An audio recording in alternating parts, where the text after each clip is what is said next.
우리 한국 축구의 최고의 레전드 박지성 디렉터, 박지성 레전드가 홍명보 감독 선임 과정에 대한 절차를 무시한 것에 대한 비판을, 정몽규 회장에 대한 비판을 직접적으로 했습니다. 박지성 디렉터가 이렇게까지 이야기한 걸 본 적이 없거든요. 우리 축구협회가 슬프고 참담하다. 정몽규 회장 사퇴 여부를 스스로 선택해라. 박지성 정도 되는 레전드가 이런 발언을 했다는 것 자체가 큰 변화가 올 것이라는 생각도 들고요. 그리고 어쨌든 이게 박주호 위원의 그 인터뷰 이후에 사실은 우리 축구계가 늘 문제가 뭐였냐면 내부에 있는 이제 축구인들 사이에서 뭔가 비판에 대한 성토의 목소리가 안 나왔어요. 당연히 축구 사회가 좋기 때문에 너도 알고 나도 알고 선배 후배 형 동생 늘 무언가 이벤트가 있으면 보는 사람 이러기 때문에 쉽사리 말을 못하는 상황이었잖아요. 근데 박주호 위원을 시작으로, 그리고 박주호 위원을 심지어 그런 폭로를 했다고 해서 법적 고발을 한다. 이러니까 레전드들도 한마디씩 보태고 있었죠. 이영표, 이천수,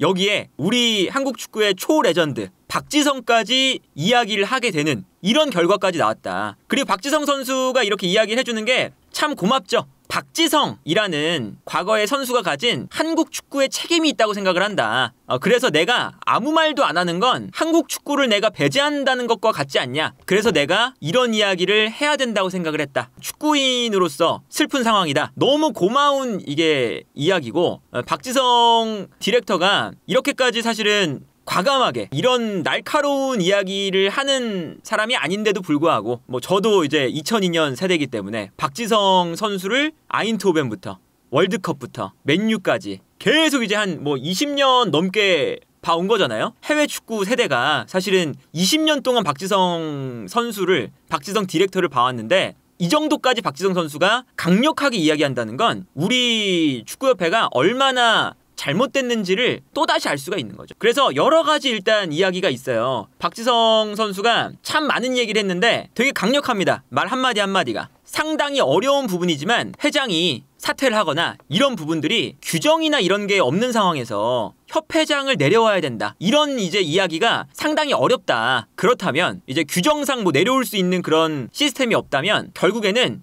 회장님이 내려오는 것을 스스로 선택을 해야 된다. 그런 상황이라는 것은 분명하다. 박지성 선수가 이거는 정말 큰 얘기를 한 거죠. 내려와라라고 한 거잖아요. 어떤 그런 규정이나 이런 거 자체가 없는 상황에서 협회 회장을 내려와야 된다, 내려오지 말아야 된다라는 거는 외부의 압력으로 어디까지 할 수 있을지는 솔직히 모르겠습니다. 회장님이 스스로 선택을 하셔야 될 상황이라는 것만은 분명한 사실이고, 그렇다면 이제 회장님이 그만둔다 했을 때 다른 대안은 있느냐에 대한 부분도 고민을 해봐야 될 부분이어서 이렇게 이야기를 했습니다. 회장님이 이제 내려오는 건 스스로 이젠 선택을 해야 된다. 정말 뭐 맞는 얘기죠. 이거는 정말 직접적으로 박지성 선수가 회장의 사퇴를 일단 압박을 하는 그런 발언을 했습니다. 그렇다면 이제는 과연 이제 뭐 박주호 위원도 이제 이런 이야기를 하니까, 폭로 인터뷰를 하니까 고소를 하겠다. 그리고 이제 이천수 레전드도 또한 이제 뭐 유튜브 채널을 통해서 얘기를 할 때 이런 얘기하면 왕따 된다 얘기를 했잖아요. 그게 아무래도 선수들이 이런 얘기를 하면 당연히 그 축구계에서 제외가 되고 이제 외딴섬이 되고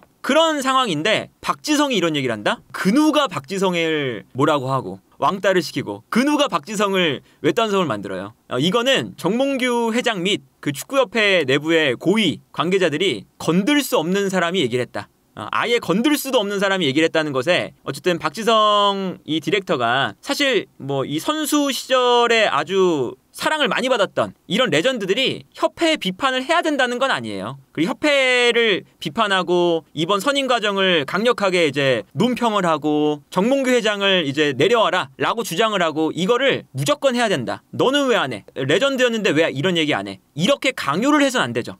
그게 엄청나게 힘든 일이기 때문에 이거를 너는 왜 안 했어? 이렇게 할 수는 없지만 이런 박지성 디렉터부터 이영표, 이천수, 박주호 위원까지 용기 내서 이야기한 것에 대해서 우리는 정말 고마울 뿐이죠. 너무 고맙고 제가 가장 오늘 이제 그 박지성 디렉터가 이야기한 것 중에 공감이 되는 게, 이게 어떤 결과를 맞을지는 솔직히 아무도 모르고, 또 더군다나 스포츠에서, 더군다나 프로스포츠 이런 데서는 결과가 상당히 중요합니다. 그 결과가 그 과정을 이기는 때가 너무나 많았다는 거를 뭐 저 역시도 잘 알고 있고, 하지만 이번 사안이 너무 커서 과연 결과가 이 상황을 바꿀 수 있을까?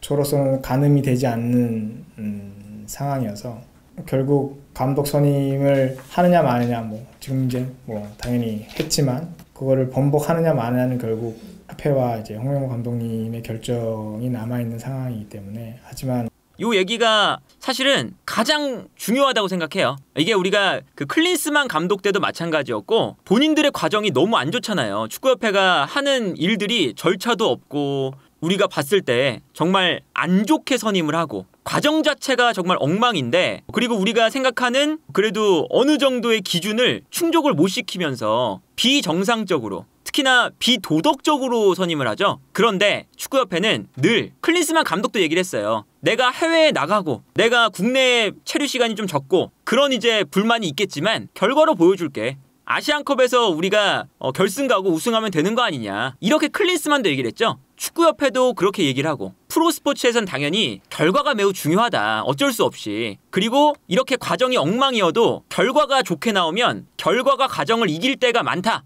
그걸 프로스포츠의 논리이기 때문에 알고 있다. 하지만 이번에는 너무 엉망으로 우리가 감독을 선임했기 때문에 아무리 결과가 좋다 한들 이 상황은 바꿀 수 없다. 아무리 결과가 좋게 나와서 홍명보 감독이 그러니까 잘할 수도 있잖아요. 혹시 모르잖아요. 그런 건 이제 우리가 모르는 일이잖아요. 그래서 홍명보 감독이 3차 예선에서 계속 이겨서 전 경기 승리 이렇게 될 수도 있어요. 그런데 그럼에도 불구하고 이 상황은 바뀔 수 없다. 박지성 디렉터가 요 얘기를 한 게 정말 중요합니다. 아무리 홍명보 감독이 잘해도 축구협회가 비판을 받아야 된다. 그게 참 중요하죠. 그래서 감독 선임을 번복하느냐 마느냐 정몽규 회장과 협회, 홍명보 감독 결정해라. 이렇게까지 지금 왔는데 당신들이 이제 계속 갈 건지 안 갈 건지 결과가 좋아도 비판받게 돼 있다. 절차가 잘못됐다 라고 얘기를 한 거죠. 그러니까 이게 클린스만 때도 마찬가지였는데 결과를 내면 되는 거 아니냐? 절대 그렇지 않습니다. 결과가 우연하게 그냥 좋게 나오면 또 계속 똑같이 할 거잖아요. 결과가 이제 우연히 좋게 나오면 그게 더 안 좋아지는데 기여를 하게 돼요. 클린스만 감독이 그 아시안컵 때 16강, 8강 막 이렇게 올라갈 때 막 꾸역꾸역 올라갈 때도 이거 클린스만 욕먹더니 결과 내네? 괜찮네? 아무리 비판하는 사람들이 있어도 결과 내면 할 말 없잖아. 그랬지만 가능성이 높은 확률을 보고 선임을 해야 되는데 이렇게 절차를 무시하고 감독을 선임하면 그냥 이건 도박하는 거나 마찬가지거든요. 그냥 안 좋은 선택을 해놓고 잘 되면 아무 말도 못하잖아. 안 되면 죄송합니다. 그러니까 이게 도박이나 마찬가지예요. 홍명보 감독이 잘할 수도 있겠지만 홍명보 감독보다 분명히 더 잘하는 감독 우리가 수도 없이 많았어요. 그 얘기를 심지어 박지성 디렉터도 합니다. 뭐라고 했냐면 국내파 감독이 된다는 거 선수들에게도 당황스럽다. 선수들이 나서서 할 수 있는 상황이 아니다. 지금 이 사태는. 하지만 지금의 이 홍명보 감독의 사태는 마무리 지어야 된다. 이런 얘기를 하면서 또 어떤 얘기를 했냐면 외국인 감독이 이렇게까지 한국 대표팀을 지원을 많이 했던 건 처음 봤다. 그래서 어떤 얘기까지 했냐면 한국 축구가 위기라고 이야기를 한다. 근데 대표팀 선수들이 위기라고 생각을 하지 않는다. 우리 대표팀 선수들은 오히려 위기가 아니라 지금 황금기죠 사실은. 손흥민, 이강인, 김민재, 이재성, 황희찬. 위기가 아니죠. 그런데 한국 축구의 근간이 지금 흔들리고 있기 때문에 위기라고 볼 수 있다.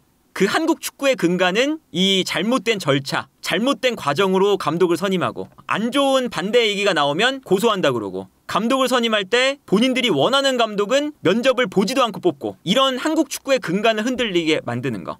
이대로는 한국 축구와 유소년까지 한국 축구 전체를 망치는 거다. 이 감독 선임은. 그래서 현 상황을 지속한다면 한국 축구의 답은 안 보인다. 누군가는 결단 내려야 된다. 이 누군가가 누구냐? 홍명보 감독과 정몽규 회장이죠. 내려오거나 홍명보 감독 선임 철회해라. 본인들이 그걸 선택해야지 아무 선택도 안 하고 이 한국 축구가 망하고 있는 걸 지켜볼 수는 없다. 라는 얘기를 우리 박지성 디렉터가 정말 고맙게도 얘기를 해줬고 그래서 박주호 위원에게도 얘기를 했어요. 박주호 위원도 무력감을 느꼈을 거다. 아무리 그 내부에서 절차대로 진행을 하고 싶어도 절차대로 진행이 안 되지 않았느냐. 있어봤자라는 무력감이 들었을 거다. 그래서 좋은 사람, 유능한 사람을 데려와도 절차가 투명하지 않다면 좋은 인재를 활용하지 못하고 재물로 쓰는 거다.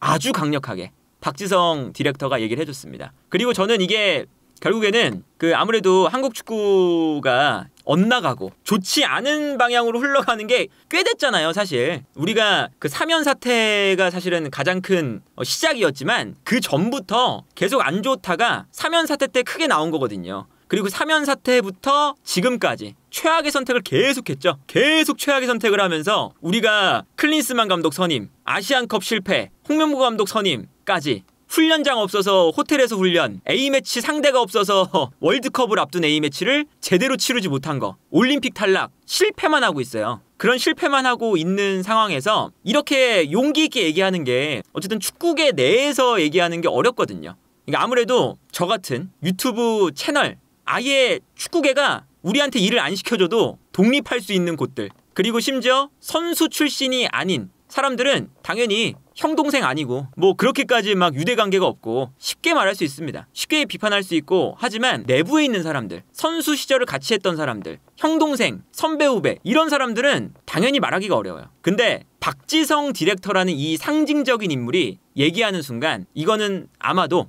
한국 축구 내부에 있는 선수 출신, 레전드 출신의 여러 이제 선수들도 얘기할 수 있는 계기를 박지성 디렉터가 만들어줬다. 박주호 위원부터 시작돼서 결국에 박지성 디렉터까지 왔기 때문에 이제는 여러 선수 출신 분들도 용기 있게 얘기할 수 있는 상황이 돼버렸거든요. 그러면 이제 상황은 더욱더 아마 커질 수 있고, 그러면 정몽규 회장도 이제는 박지성 디렉터 말처럼 얘기를 좀 해라, 반응을 좀 해라. 전 국민적인 욕을 먹고 있고, 홍명보 감독 사태에 대한 지금 뭐 성토회가 열렸잖아요, 사실. 축구 선수 출신 분들은 본인을 또 되돌아보는 얘기도 막 하고, 이영표 위원도 축구인들이 이렇게 행정을 주도해서 하면 안 될 것 같습니다. 축구인을 바라보는 시각도 지금 막 안 좋게 바뀌고 지금 그러고 있는 상황에서, 그렇다면 결국에 이 사태를 모두 주관하는 축구협회의 장이 말을 해야지.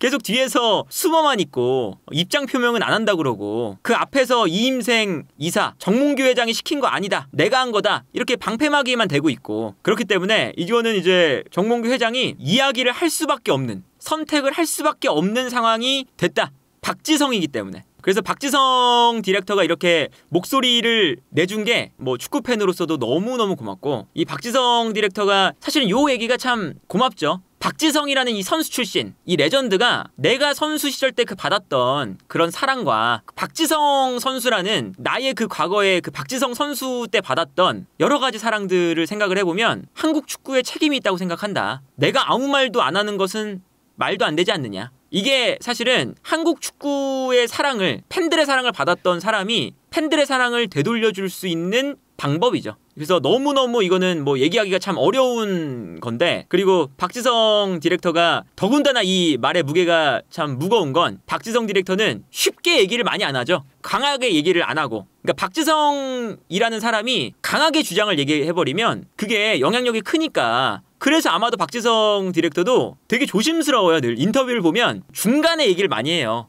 주장을 하면 영향력이 너무 크니까. 근데 이번에는 그런 완곡한 얘기가 아니라 직설적으로 이렇게 얘기를 해줘서 이제는 힘이 참 실렸고, 이 정도로 박지성 선수가 주관적으로 직설적인 얘기를 한다는 뜻은 그만큼 조심하는 사람이 이만큼 직설적으로 얘기했다는 건 얼마나 축구협회가 망가져 있는지를, 옳고 그름, 이게 맞고 틀리냐 문제가 돼버린 거죠.